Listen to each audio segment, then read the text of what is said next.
Olá, olá, bom dia, boa segunda-feira para todo mundo. Vamos para nossa aula de língua portuguesa, aqui na página 113. Vamos dar continuidade lá ao nosso conteúdo, que são os poemas. Na aula passada, eu falei para vocês, a gente estudou e aprendemos que o poema, ele é um texto, né, que é escrito com versos e estrofes e que tem o objetivo de quê? De expressar os sentimentos e as emoções, não é mesmo?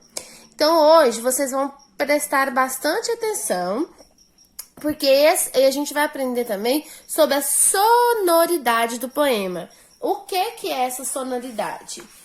Um poema, ele sempre tem ritmo, ele tem sempre um ritmo e tem as rimas.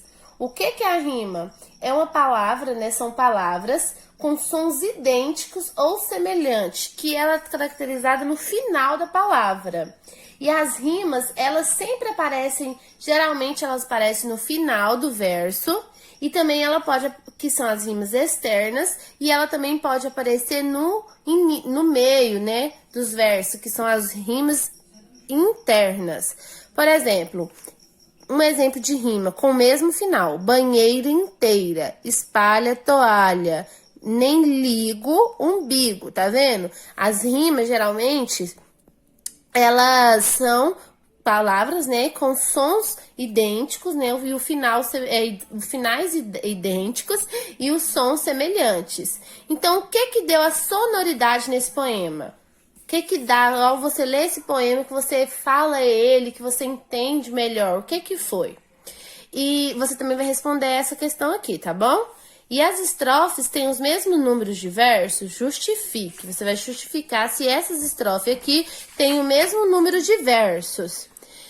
2. Com os colegas, leia o poema a seguir, né? Você vai ler esse poema à lua.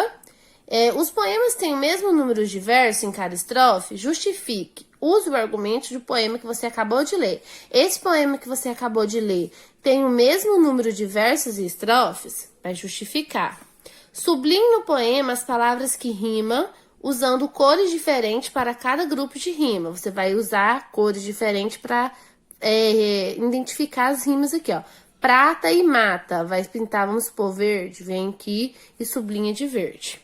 As rimas sempre devem estar no final dos versos? Responda usando o argumento do poema A Lua. Por exemplo, aqui na Lua, as rimas estão só no final dos versos ou também estão dentro dos versos? Você vai identificar. E aqui na página 115, você vai ler, né, que é uma interpretação que está de acordo com o poema Lua, e vai responder. E esse aqui, ó, essas 5. Ao ler o poema, identificamos a voz de alguém que fala conosco. Toda vez que a gente lê o poema, a gente identifica que tem tipo uma pessoa falando sobre aquele poema. Pode ser uma criança, pode ser um animal, pode ser um objeto. E essa voz que fala, ela é chamada de eu lírico. E nem sempre essa voz equivale àquele poeta, quem escreveu esse poema. Nesse poema aqui, ó, fiquei de castigo. Quem que ficou de castigo? O poeta ou o lírico? Você vai justificar. Por que você acha que foi o poeta ou o eu lírico? Que esse eu lírico é quem? É aquela voz que a gente, na hora que a gente lê um poema, a gente vai ver que quem tá falando com a gente, se é um objeto, se é o personagem, se quem tá falando, se ele é uma criança, se ele é adulto. Correto? Então, leia as atividades com bastante atenção. E qualquer dúvida, pode me chamar aqui no meu privado, certo? Um beijo!